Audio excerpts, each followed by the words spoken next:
ഇന്ന് ചൊവ്വാഴ്ച ഉച്ചനേരം ഞാൻ ഈ റോഡിൽ മാറി കാത്തു നിൽക്കുന്ന എൻ്റെ പ്രിയപ്പെട്ട കൂട്ടുകാരി ദീപയ്ക്ക് വേണ്ടിയിട്ടാണ്. +2 ഞങ്ങൾ ഒരുമിച്ചായിരുന്നു. അവളിന്ന് ഗൾഫിൽ പോവാണ്. ഞാൻ എറണാകുളത്തായതുകൊണ്ടായിരിക്കും. എൻ്റെ ഫ്രണ്ട്സൊക്കെ പോകാൻ നേരത്താണ് എന്നെ മീറ്റ് ചെയ്യാറുള്ളത്. ഞങ്ങൾ ആദ്യമായിട്ടാണ് ഞങ്ങളുടെ മക്കളെ വരെ കാണുന്നത്.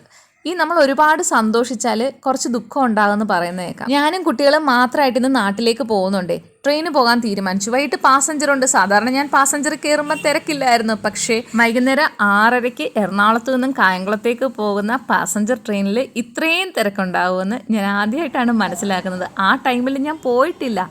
എറണാകുളത്ത് വർക്ക് ചെയ്യുന്ന മിക്കവാറും ചേർത്തലയിലുള്ള ആൾക്കാരാണെന്ന് തോന്നുന്നു കൂടുതൽ. കാരണം ചേർത്തല എത്തിയപ്പോൾ ട്രെയിൻ കാലിയായേ. എറണാകുളത്തുനിന്ന് തിരക്ക് കാരണം ബർത്തിലിരുന്ന് വന്ന് ഞങ്ങൾക്ക് ചേർത്തല കഴിഞ്ഞപ്പോൾ ഓടിക്കളിക്കാൻ സ്ഥലം ഉണ്ടായിരുന്നു. ആലപ്പുഴ എത്തിയപ്പോൾ നമ്മളിരുന്ന കമ്പാർട്ട്മെൻറ്റേ കാലിയായി. പിന്നെ ആളുകളുള്ള കമ്പാർട്ട്മെൻറ്റിലോട്ട് മാറി കയറി. ഈ വിഷമമൊക്കെ മാറ്റിയത് വീട്ടിൽ വന്ന് അമ്മ ഉണ്ടാക്കിയ ഫുഡ് കഴിച്ചപ്പോഴാണ്. എന്ത് ടേസ്റ്റാണെന്നറിയാം. അപ്പോൾ ബൈ.